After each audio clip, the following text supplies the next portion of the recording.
生病了。县主，开门。我没事，还活着。李佩仪，开门。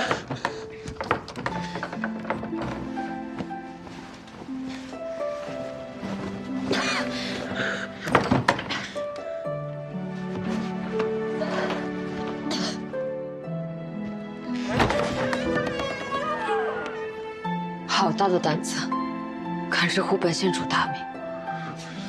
不许动！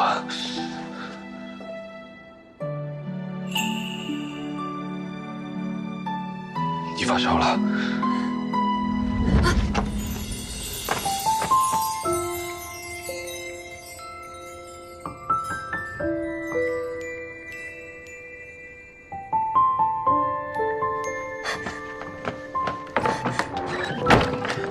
怎么会烧得如此厉害？可是在苏介于宫里传上的。不行，不能再耽搁了，我去找刘医生。小兄留步，去找太医又能如何？你我都知道这病现下无药可治。我若命不该绝，自然能熬过这一劫。若是我难逃此劫，别说丧气话，我去请太医。 太医一来，我想再见你，就难了。小生知道，我最大的心结，就是端王府当年惨案的真相。若我死了，还请你帮我查清一切。 小兄心思细腻，善良聪明，我信得过你。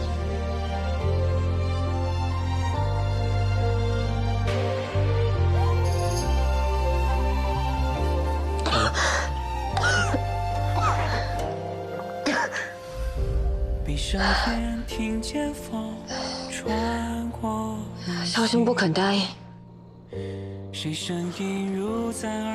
县主说话向来虚虚实实，恕我无法答应。不答应也无妨。我死后，小兄不会辜负我。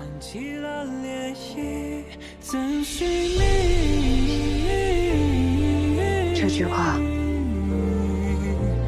小兄自然也不会答应。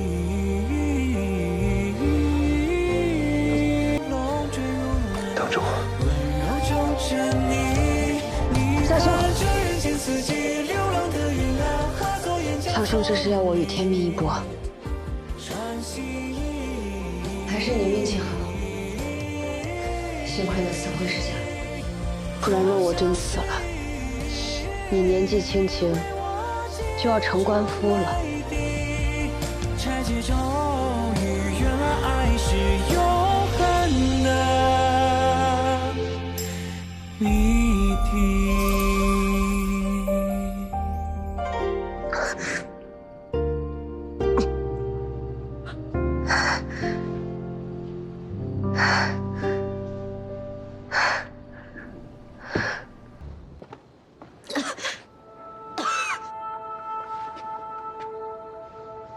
县主，太医们都出诊去了，只有这些退热润喉的药，县主先吃下吧。你我都知道这药没用，病治不了，还嘴巴苦，那才叫真难受。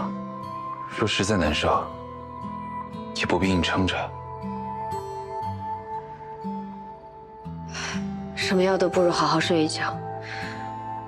太史臣也早些回去休息吧。若因我染上湿气，得不偿失。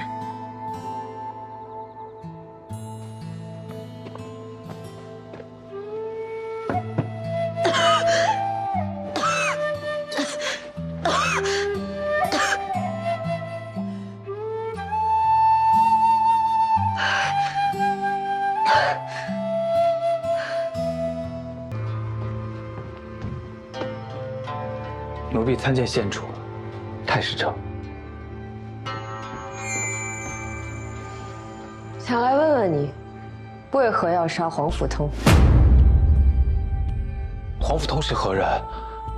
我为何要杀他？你假借拿草药的名义，将推车停在院中，逼得黄甫通绕行。之后，你拉动绳索，用屋顶上的石磨盘将他砸死。太史丞所说，奴婢听不懂。那便说点你听得懂的。为何要把推车放在药房门口？岂不碍事？这段时间，上市就需要熏蒸的草药多，奴婢便只好把推车放在门口，能少走些路，多搬几趟。太医署的医监们也都同意了。不过，县主既如此说，奴婢下次便不这么做了。想杀的人已经死了，你也确实不需要这么做。奴婢与那黄医监并无仇怨，真的没有杀他。你是哪里人？我离东都不远，孟州人士。和太医署的裴玉熟吗？奴婢只与药童说过几句话，不曾与医监们相识。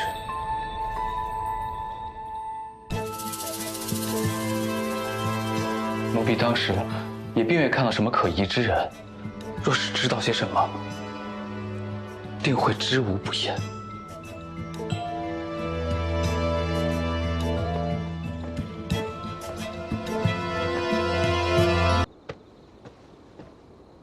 县主，你睡了吗？我有新发现。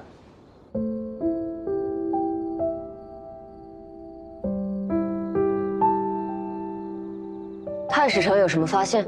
县主可是在为裴一公的事心烦。裴一公是事成之人，他到目前的供述都没有撒谎，可我不得不怀疑他。裴一公性子很直，又醉心医术，悬壶济世，与县主有惺惺相惜之感。我知你不愿意怀疑他，所以你叫我出来做什么？你是有证据证明他清白？县主抬头。此为金星合院。太史丞该不会要告诉我此乃吉兆吧？县主果真不解风情。我确实不解风情。太史丞有何高见？金星合院本就是难得一见的奇景。县主虽不信鬼神之说，然今偶遇此景，怎么不算运气呢？太史丞果然是来劝解我的。我不是为了劝解什么，是非曲直，县主自有定夺。只是此景难得又特别，我希望县主见了美景之后，心情能好一些。所以这金星合院有什么说法？自然是阴阳和谐，国泰民安，好事将近。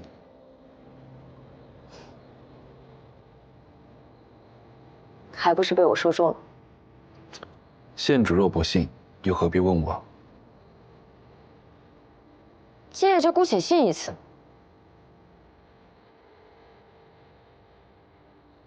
不过这么大的夜空，只有这一颗星星作伴，多少有些孤单。彼此陪伴，怎么会孤单呢？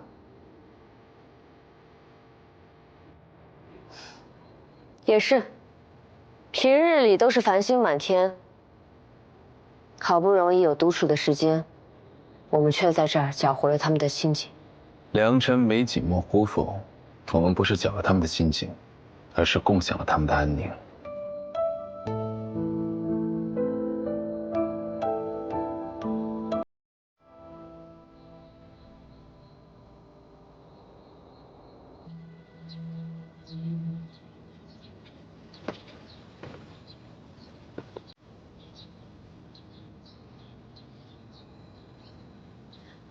县主，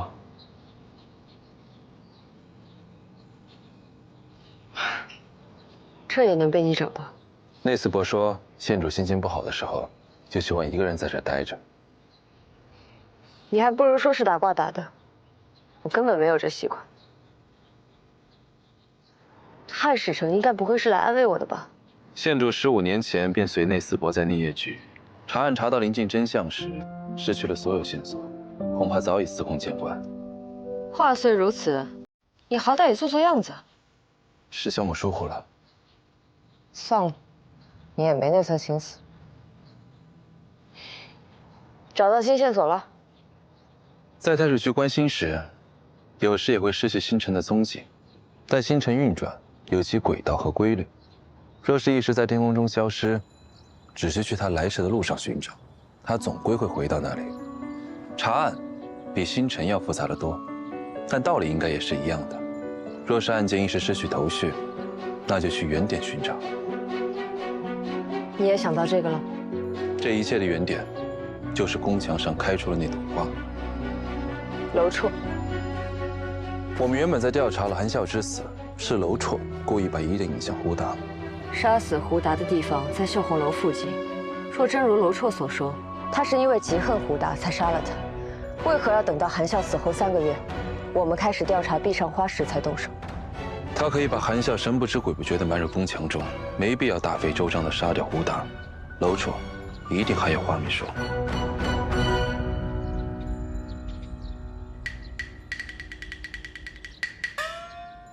我就知道你不是空手来的，还不交出来！老鬼头知道你要来找我，肯定会让你带着透花刺。走吧。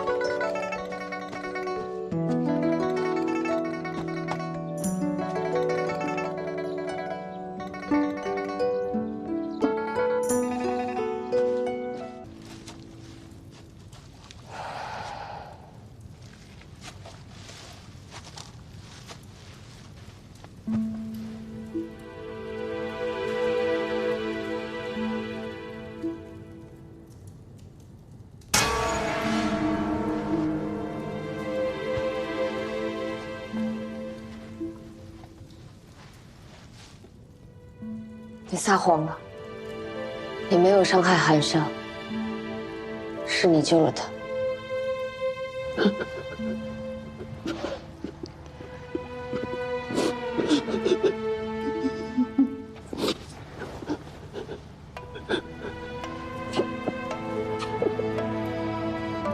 谢谢。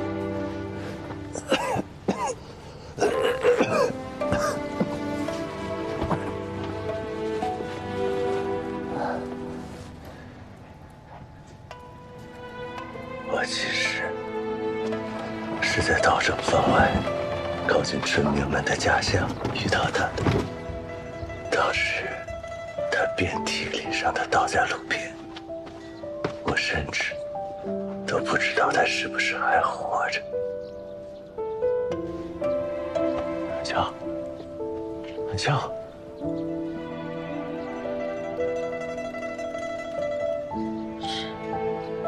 是你，救救我！没想到他竟然还认得我。韩笑，我带你走，来，慢点，来。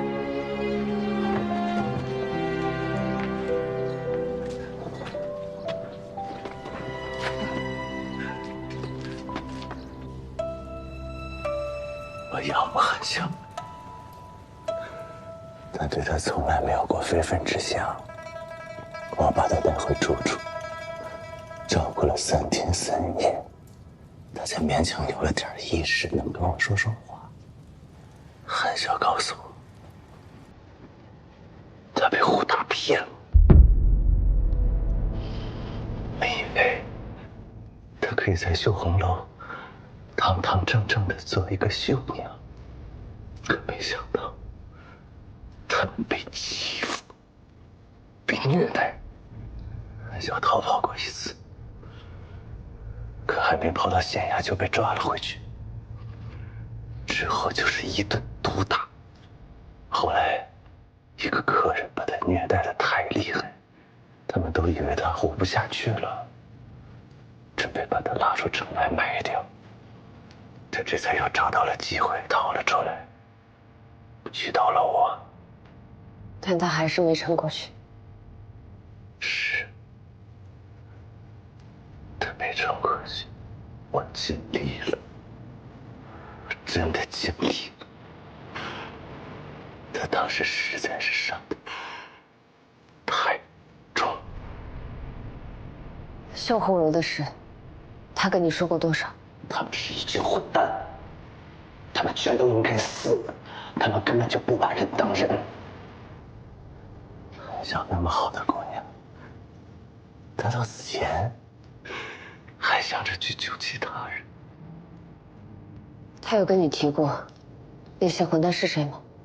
他说他们搜集过那些混蛋的名单，但他说我不是他们的对手，叫我不要冒险。我只能杀了胡大，只有直到县主，你真的可以一查到底，把他们全都平安的救出来，我才能说。你之前被我抛在桶里的时候，也不敢说。我是想告诉你们的，绣红楼里有一个客人，韩笑曾在淑妃宫的宴请上见过他。那人当晚喝醉了，在御花园对韩笑动手动脚，韩笑不知那人身份，只是在拉车时看到那人手腕内侧有一块很大的疤，是烫伤的。淑妃宫中的宴席，一般只有3品以上的官员和宗亲眷属才有资格参加。我只知道对方官位不低。你们在审我的时候，忽然闯进来一个大官，我怕他，所以就改了口。提真心没有错。那人在绣红楼里有没有认出韩笑？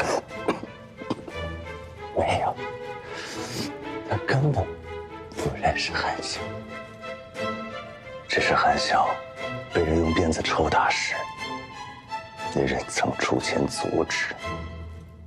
为何阻止？因为他说女人身上的伤疤叫人恶心。县主，他绝不是好心，他从来不把那些女孩子当人看，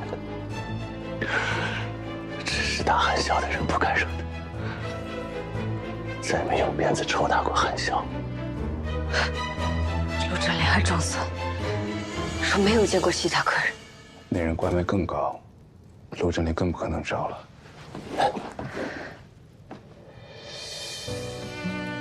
县长，大人，我求求你们，一定要把这些混蛋全都抓起来！他们害了那么多人，还害死了韩笑，我求求你们！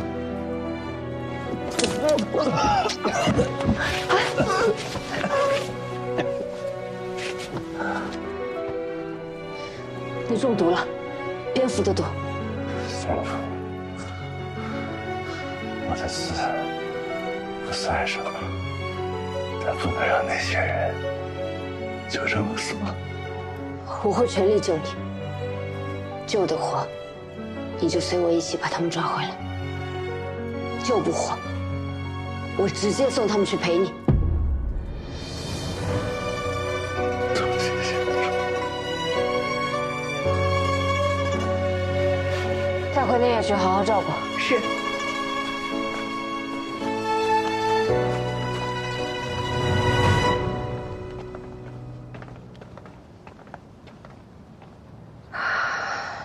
别灰心，为什么这么说？你从不安慰人。罗丑已经没救了，你却安慰了他。星神消失了，顺着轨迹还能找到，可是人死了，就回不来了。还要查吗？当然要查。韩笑、桃枝已经被他们害死了，或许还有别的已经死去的女子，连名字都没有留下。如果连我都不查下去，还能有谁为他们讨公道？那我便陪你查下去。卢建莲认定，只要什么都不说，就只会落个侠妓或者强奸的罪名。但韩笑是长期受他虐待而死，一旦沾上人命，他定会交代些什么来保命。我有办法。我也想到了一个法子。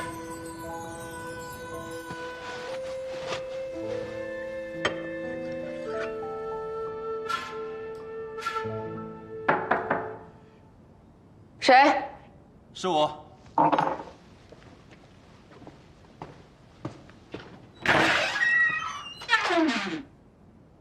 这是你手臂上的伤还未结疤，无法指认卢振莲。我阿娘喜欢调药香，还喜欢用药香熏灸。有些药香色重味浓，熏过之后皮肤会被染色，需要一些时日才能褪去。新长出来的皮肤娇嫩，比原有的皮肤更容易着色。熏香之后，应该就能看见伤口的轮廓了。那快开始吧。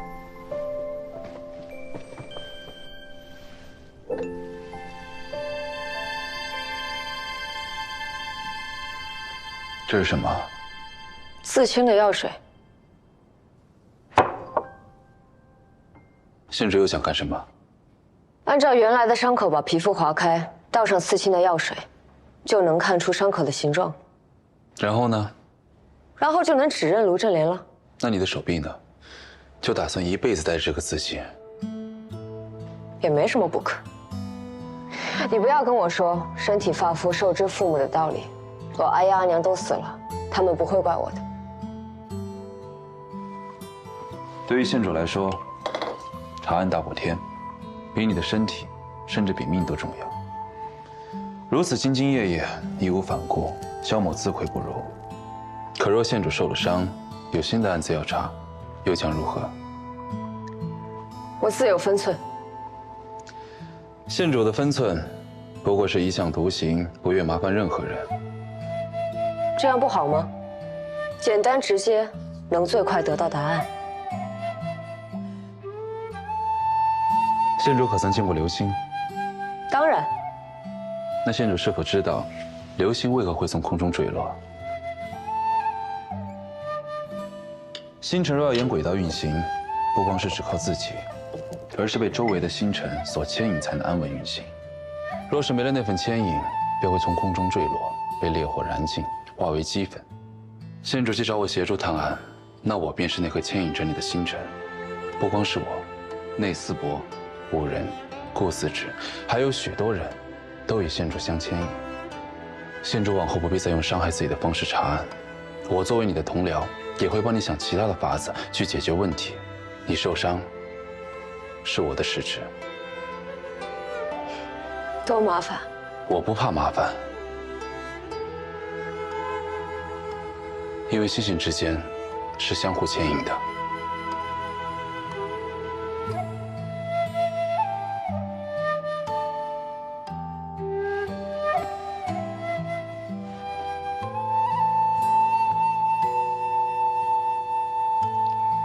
既如此，我还有一件事想问太师长。当年我在宫中落水时，你真的没有在附近看到什么人吗？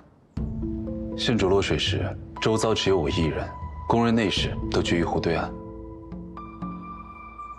但我可以确定，我是被人推下水的。若我看见凶手，是绝不会隐瞒。就算落水的不是县主，我也绝对不会让凶手逍遥法外。好像有点烫。不会熟了吧？抱歉。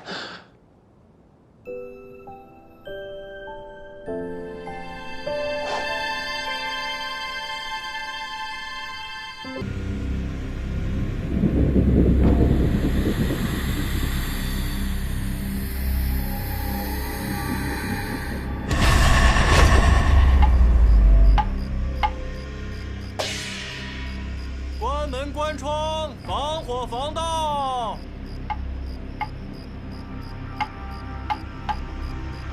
关门关窗，防火防盗。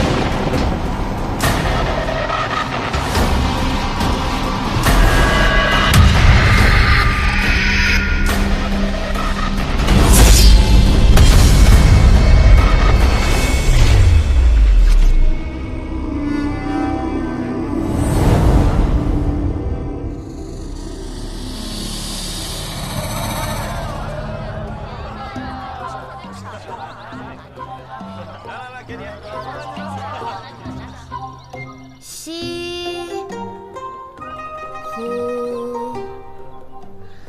吸，呼，吸，呼，吸，呼，吸，呼，很好。再一次，吸，呼，谢谢。大家请坐。相聚的时间总是短暂的。今天我们的养生延年益寿讲坛到此结束。首先呢，要感谢我们大理寺首席萌宠谭双叶姑娘为大家带来延年益寿养生舞。谢谢大家。健康和长寿是人们生活永恒的主题。今天我们一样为大家带来了永葆青春特别手信。今天我们的手信呢是凡社特制，由前朝御医监制的延年益寿养心草。我们给大家的价格呢是10文一包，好便宜啊！我来10包，我来20包。大家不要着急啊，排好队，排好队。供应量有限，先到先得，每人限购1包，过时不候。大家排好队，不要急，不要抢，争做长安好百姓。好，来，给10文。行了，来借光，借光，借光。哎，你们听说了没有啊？那个西域啊，来了个戏班子，已经来了好些天了，在东市已经演了好几10场了，场场爆满。你说的可是真的？真的呀，人都说了，没看过的那就是落伍了。发财的机会来了，干嘛？赚钱去。哎，你们知道吗？他们有多厉害啊！啊，不但那个戏啊唱得好，而且那个皮影啊，听说做的惟妙惟肖，跟真的一样。我告诉你们啊，只要他们一卖票啊，瞬间抢光。那你看过吗？没啊。所以我想去看嘛。我也想看。没票。卖没了。再说，哎呀，记账的呀。有空跟我去看戏啊。出事了，老大。紫苏，你要跟我走一趟。怎么了？跟你父亲交好的护肤使昨夜离奇死在家中。啊？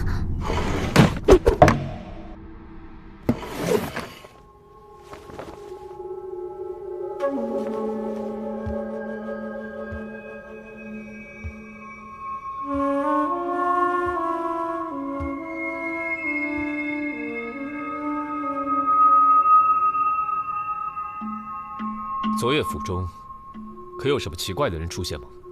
回禀官人，没有看到任何人。那府中安保森严吗？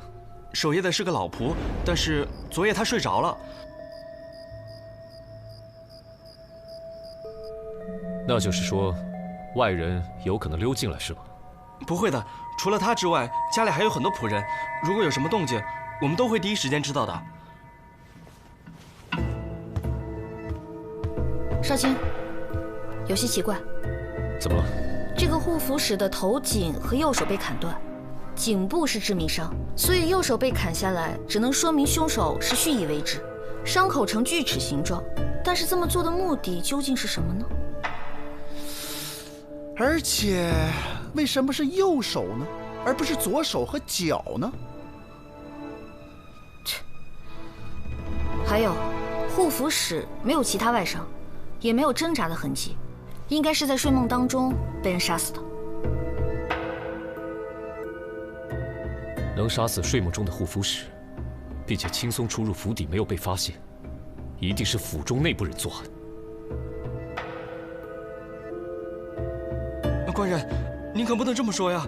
我们这些下人都是靠着主人吃饭的，他一袭去，我们以后的生计都没了。而且我们做下人的，怎么敢谋杀自己的主人呢？谅你们也不敢。李少卿，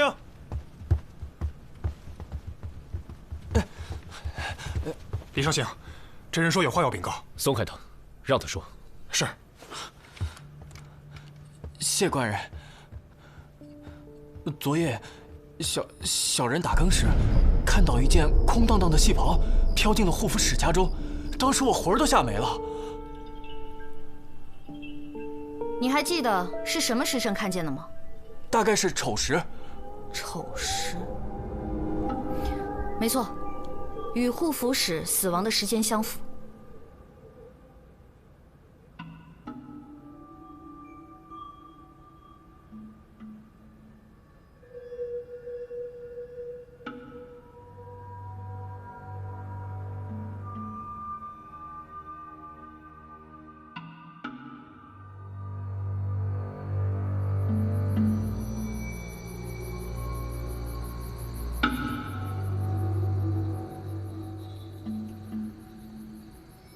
护府使的事情，你跟进的怎么样了？目前还没有什么进展。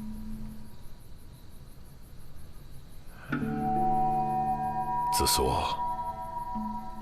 你知道这件事的重要性吗？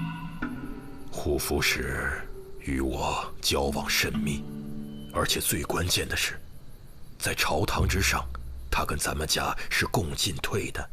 我现在担心，凶手会对上官家有所觊觎，所以这个案子必须尽快破了。你明白了吗？明白。好。来，老大，来，老大，来，收，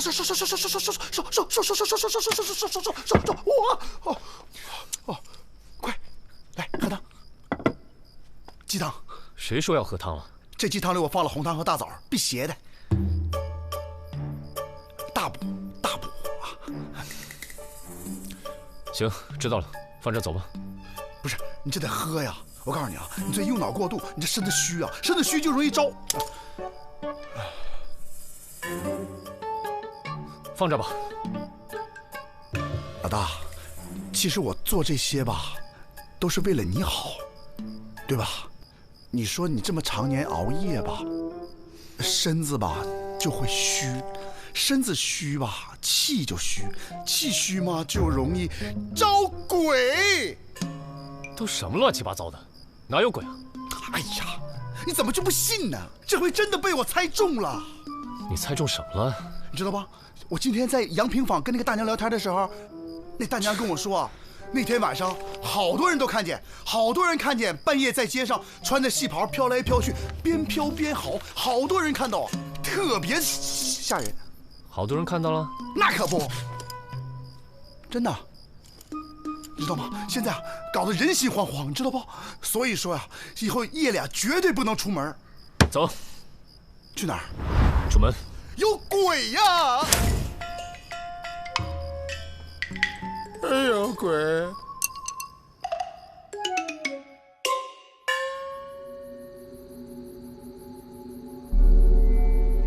阿弥陀佛，阿弥陀佛，阿弥陀佛，阿弥陀佛。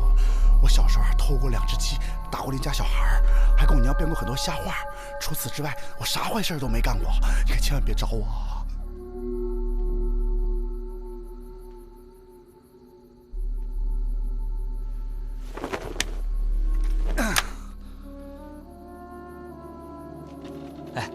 这老东西终于死了，我能睡个好觉了。是，我觉得我们应该喝酒庆祝一下。走，走。哎呀，洗衣水渗进伤口里了。没事，已经快好了。我那还有草药，回去给你敷上几天就好了。你这还算好的，前几天我被主人杖责，我这屁股疼的跟火烧似的。没事儿。以后再也不会吃这种苦了。是啊，咱们呐真得感谢老天爷。走。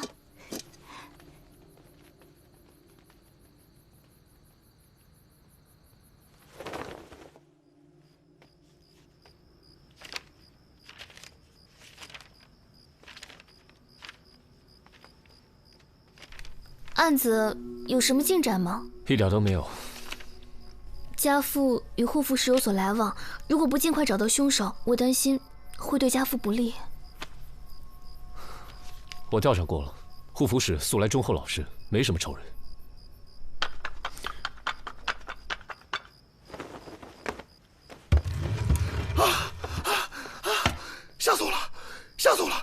出门四处都黑影，我老怕有鬼追我。怕鬼伤害到你们，不就是鬼吗？追我也就追了嘛，谁怕谁呀？哼！哎呀，紫苏姑娘，你知道我一向都是尽全力保护老大的。对了，这么晚了，你说以后不要乱跑啊！一会儿我送你回去啊。行了行了，案子查怎么样了？哦，对了，差点把正事忘了。我去了护府使的府上，有什么发现吗？哦，这个护府使啊，有虐待仆人的恶行哦。虐待仆人，手法极其残忍。他的死啊，每个仆人都觉得大快人心，都跟过了上元节一样，高兴极了。这算不算是报应啊？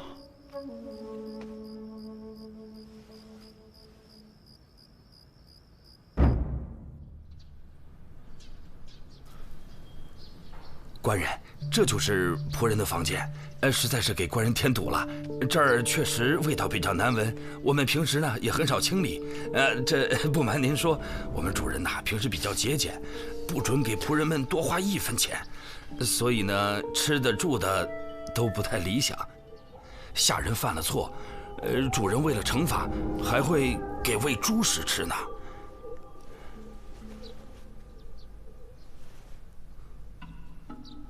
这是，啊，这就是那个赵老六的床铺，这几件衣服也是赵老六的。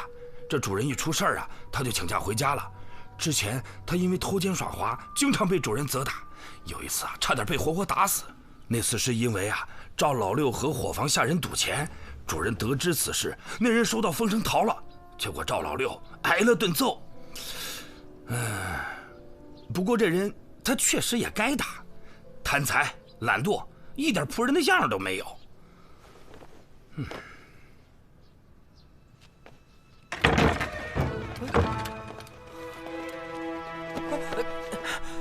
赵老六，为何护府使死后你就匆忙离开？是不是杀了人？你心虚逃走？你给我从实招来！冤枉！真的冤枉！真的冤枉！我是收到家书，说贱妾病重，苦命不久矣，我才匆忙回家的呀！真的是冤枉！冤枉啊！冤枉啊！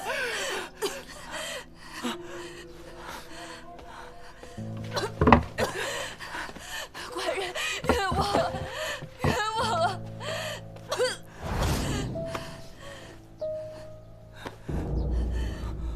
人赃并获，你还有什么可说的？你先用戏袍杀人，又装神弄鬼，害得坊间传起鬼魂杀人的传闻，冤枉！好证明你不是凶手。你可真是个中脯！冤枉啊！冤枉！我冤枉啊，官人！带走！冤枉啊，官人！云儿，云儿，老六，冤枉啊！云儿，老六，找大夫给他看一下。是。瓜子花生小核桃2文钱1包，边吃边看了啊！瓜子花生不香不要钱啦！哟，就指着这个赚钱啊？要你管？哟，等人呢？没呀。他不会来了？你咋知道？我自己看戏。嘴硬。哎，瞧一瞧，来看一看了啊！瓜子花生大枣桂圆，不香不要钱。别着急，马上开始。先吃点水果。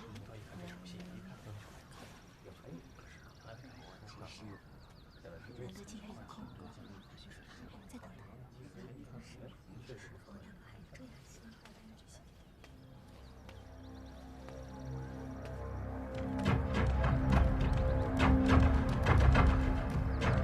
表演结束了，歇一会儿吧。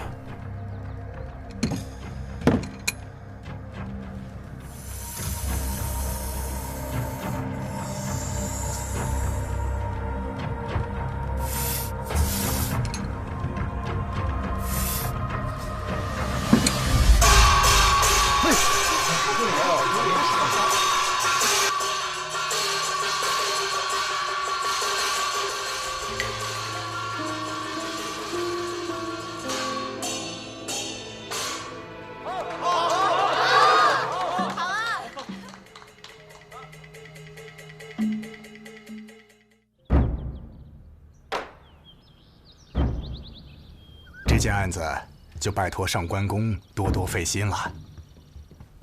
请留步。今日多谢您的宴请。哎，说什么见外的话，你我两家不就是一家吗？以后在朝堂之上还得彼此多多担待呀。哎，您客气了。您还这么客气？一点薄礼而已，还望笑纳。告辞。恕不远送。啊。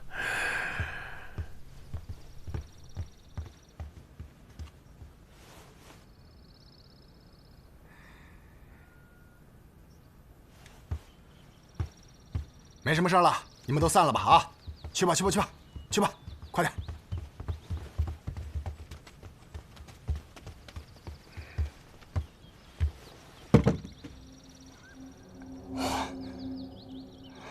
好你个蔡阳，咱俩事先有讲，单对单决战，为何你的兵将又未了上来？在哪里呀？在你的身后，待我看来看得到。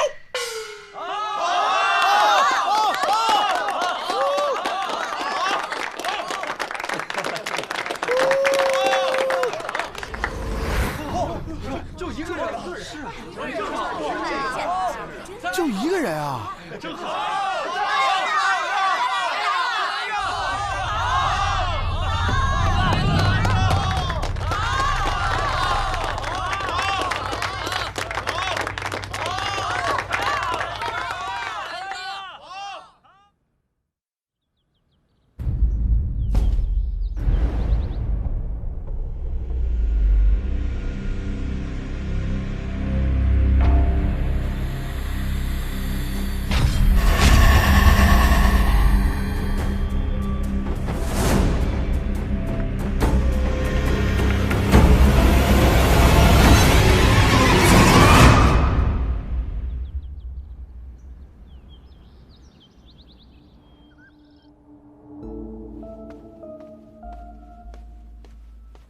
有什么新发现吗？这两起案件作案时间相近，手法又相同，应该是同一个人所为。监察使遇害当晚，我还陪家父上门拜访过。如果再不尽快找到凶手，恐怕我父亲也会被牵扯进去。赵老六已经被抓，如果没有同谋，那他有可能是被栽赃的。假设第一个案子和赵老六无关的话，这个案子的线索就又断了。这两个官员我很了解，据我所知，他们互相并不认识，在朝中也没什么共同仇人，不知为何被联系在了一起。一定不是偶然，一定有联系。可是联系在哪儿呢？我再找找废弃卷宗，看看有没有新线索。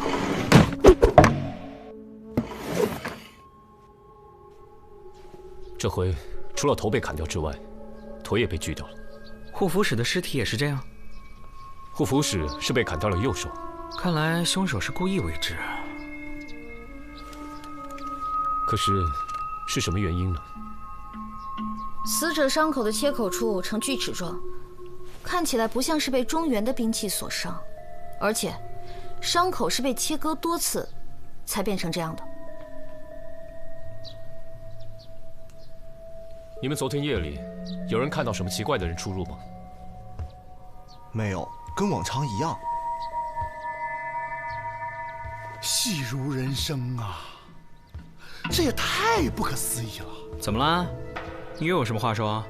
这皮影戏你们都没去看，谁有你那么闲？你不当时还去卖坚果呢吗？我在工作赚钱，你的工作是什么呀？工作说正事。我是要说皮影戏成真了。这两个人的死法跟那斩菜阳里一模一样，难不成真的是戏鬼杀人？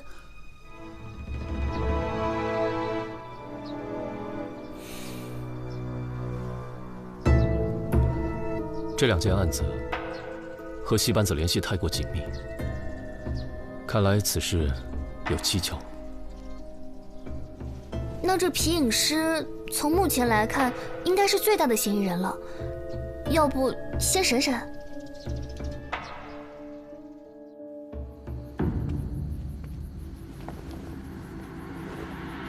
各位官人久等了。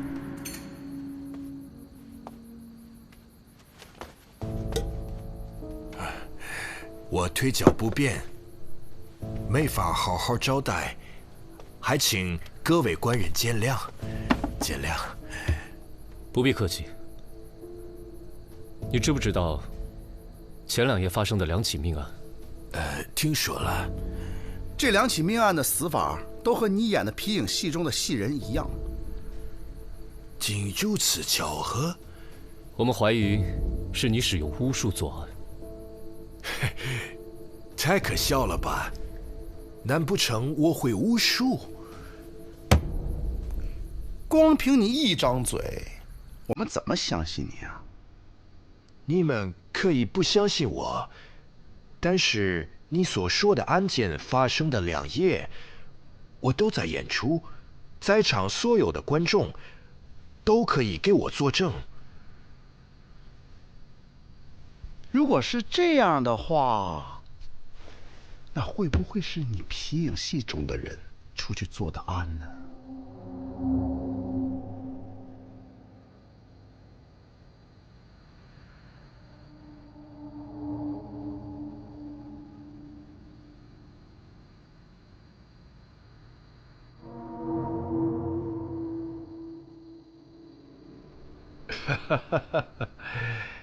他们要是能动，那就好了。一定杀尽天下恶人。想到我自己动手了。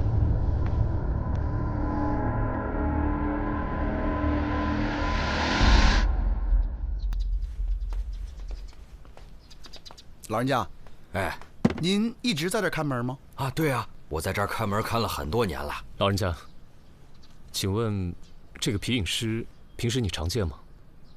偶尔能见到。那你仔细想想，他前2夜可有什么异常？他可能和多起命案有关。命案？什么命案啊？他可能会用巫术杀人。巫术杀人？可是那个老外，他一直在屋子里面鼓捣他那些个演出的器具，从来没出过门呢。那他平时有什么奇怪的行径？这个皮影师啊，个子挺高，但是他腿脚不好，行动也不方便。这平日里除了演出，很少出门，就闷在屋子里边制作皮影人偶，也没见有什么奇怪的。这个人虽然少言寡语，平常即便碰到了也没什么话。不过这人挺有善心的，经常有各种奇形怪状的人来找他。他呢也是来者不拒，每一个人都送吃的。我觉得这个人呢还挺不错的呢。哎，我看戏的时候见过一个侏儒，一晃就没影了。这也不像是会用巫术杀人的人呐。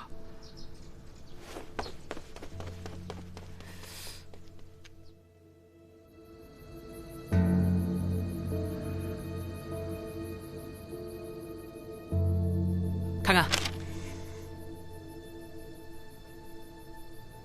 自画像啊！我明明画的是你呀！是我呀！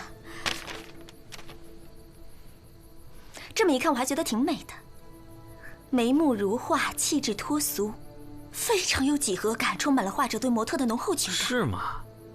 嘿，别夸我太多，我这个人很容易骄傲的。哼。别瞎扯了，仔细看看，这是人体局部。等等，我认识。真的假的？我脑袋都没画，画成这样你也认识啊？这个锯齿状的，应该是波斯特有的短刃锯，异常锋利。真的吗？当然了，之前在塞外跟他们打过交道，挨一下伤口很难愈合。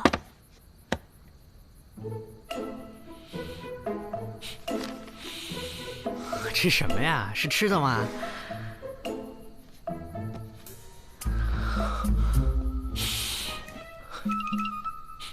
这什么呀？是不是好吃的？一个监察御史想追求我，献殷勤，送给我的小礼物，会不会很贵啊？嘿，咱们打开瞧瞧。我都没舍得打开。哎呀妈呀，这什么恶心玩意儿！我还是更喜欢这幅充满了丰富情感的画作。不会啊，我觉得和你很配啊。你留着吧，我要把这个裱起来，谢谢。啊。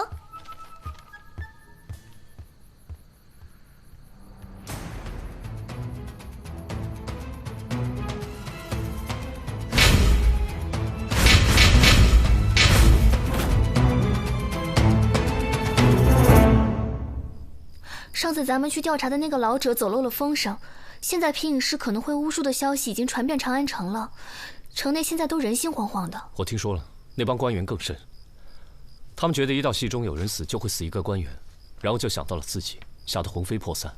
已经有数个官员给我捎信，让我尽快破案保护他们。一帮贪生怕死的家伙。朝堂内外都闹成这样了，怕是对咱们也不利吧？重大消息！重大消息！我刚在监察府得知，赵老六以前在监察府当过下人。凶手不可能是赵老六。不应该啊，他也有重大杀人动机啊。我去大牢里观察过他，他一直手里握符，为妻子祈福。他应该真的是因为妻子生病而请假回家。我觉得很有可能是那个皮影师在作祟，只是没有证据，也没法传唤他。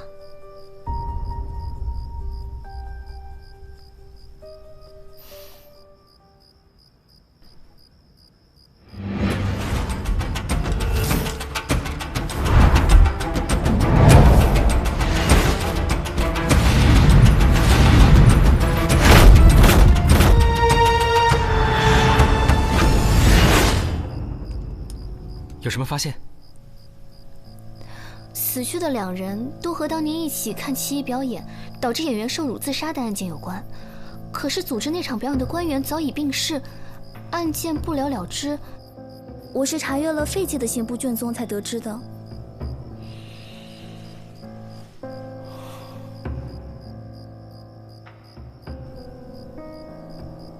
怎么了？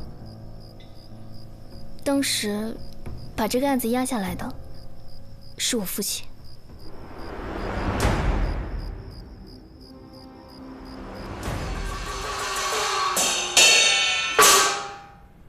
哦，蔡阳，你身后带来这些兵将，即使你杀了我，也算不得英雄好汉。众将官有，退出屋里，安营等候。是。哦，蔡阳啊，蔡阳，咱俩就来个决一死战，看那刀！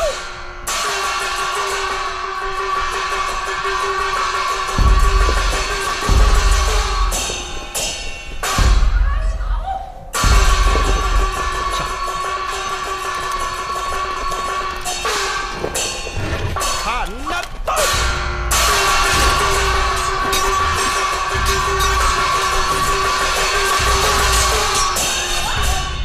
好你个蔡阳，咱俩事先有讲，单对单决战，为何你的兵将又未了上来？在哪里呀？在你的身后，待我看来，看那刀！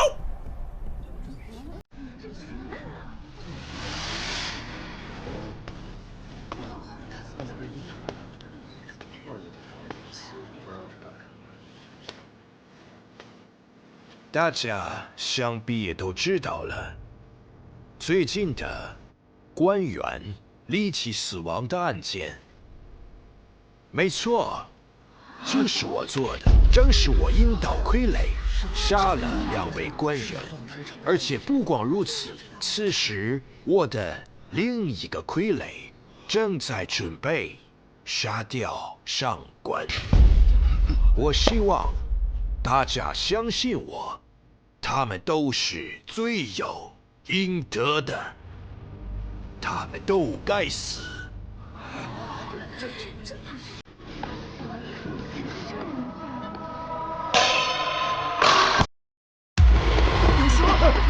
落石了，小心！哎，这难道是蛇仙？也太邪门了！是啊，这也太邪门了。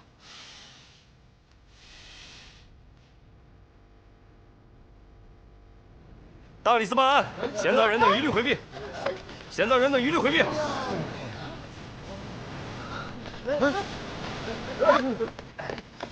等一等，等一等，怎么了？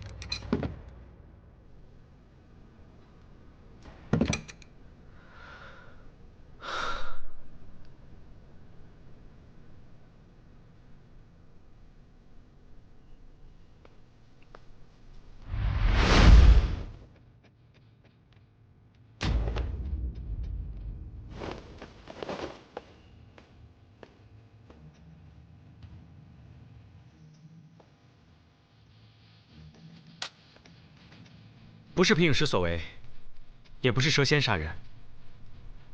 还有什么可说的？我都已经认罪了。杀人的根本就不是你，或者说，直接杀人的那个人不是你。把他左脚的鞋子脱掉。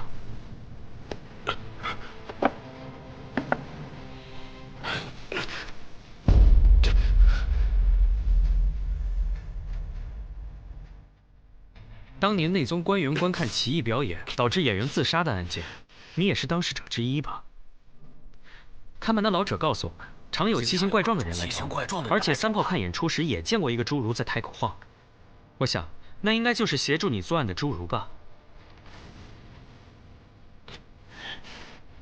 侏儒个子小，行动快，为了栽赃陷害，他想必早在赵老六离府前就把戏袍藏在赵老六的行李中了吧？四娘那个人偶是你亲手制作，由侏儒寄献给护府使，再转赠给监察使的吧？那上面有淡淡的迷香，闻了之后人就会浑身绵软，手足无力。侏儒就趁此机会跳出来杀人。随后你用毒蛇做障眼法，想让侏儒在脱掉戏袍之后能顺利逃脱，掩人耳目。在上官家发现的戏袍里面，有一个与皮影师后台同样的支架，正好能让一个侏儒躲在其中操纵杀人。由于他力气小，砍掉手脚时费了很大力气，连砍带锯，才会呈现那么奇特的锯齿形伤口。还好四娘看出了那件兵器的来历，正是你们波斯产的短刃锯。紫苏查到了当年的卷宗，多年前由一个波斯人组成的戏班来到长安，工部侍郎邀请诸多高官来观看，其中就包括你前2夜杀死的护府使和监察使。在表演过程中发生了双头女受辱之后自杀的案件。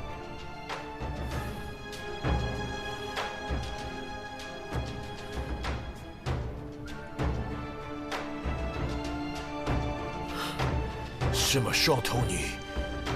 她有自己的名字，她叫萨拉。她有一双漂亮的大眼睛。她说她想看看大唐的风光，我才带着大家千里迢迢来到长安演出。是那群畜生，是那群畜生害死了她，他们连亲生都不如。所以你带着戏班再次出现在长安，就是为了给萨拉复仇？不只是萨拉，我要让那些伤害过畸形人的畜生付出代价。那个该死的工部侍郎染病暴毙，而剩下的全都该死。那上官呢？你为什么要杀上官公？就是他把这件滔天罪案压了下来。官官相护，他只会想着自己人。难道因为我们天生缺陷，就可以肆意辱骂、虐待吗？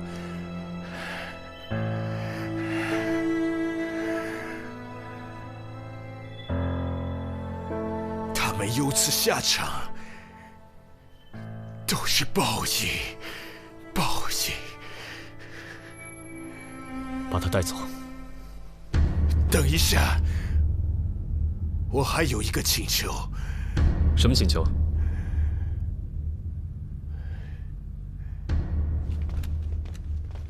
我已经替莎拉报了仇，所有罪责我一人承担。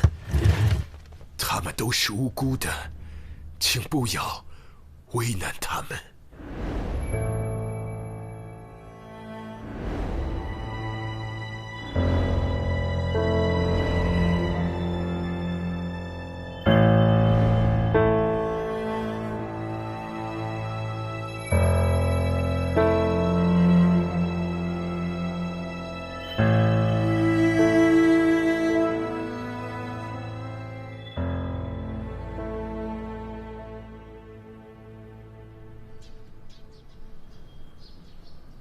凶手已经查明。很好，不过一定要切记，消息一旦传出去，对上官家的声誉也会有所影响。我自然明白。过2日有支前往波斯的商队，我已经安排好了，把盘缠备好，让他们换个地方重新开始吧。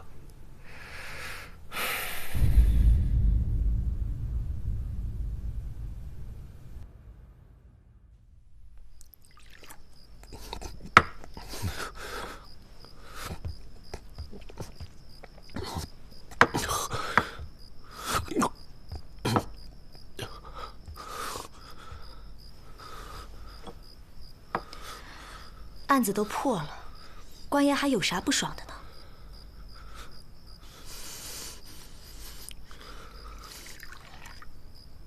破与不破没区别，没什么区别。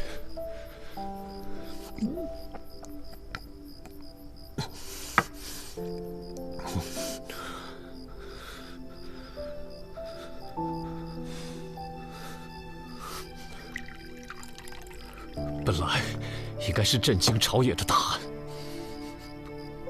被生生唬住，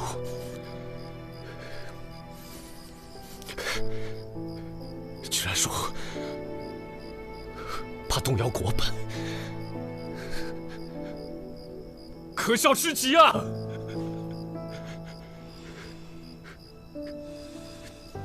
一国之本若如此容易被动摇，那我们还要这国干什么用？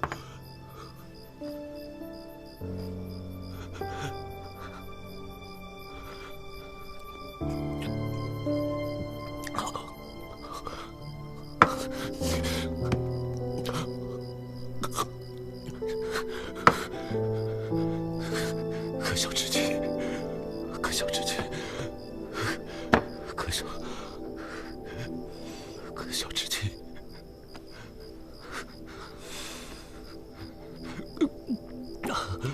习习古风，以音以语，民勉同心，不宜有怒。采风采飞，无以下体，得音莫为。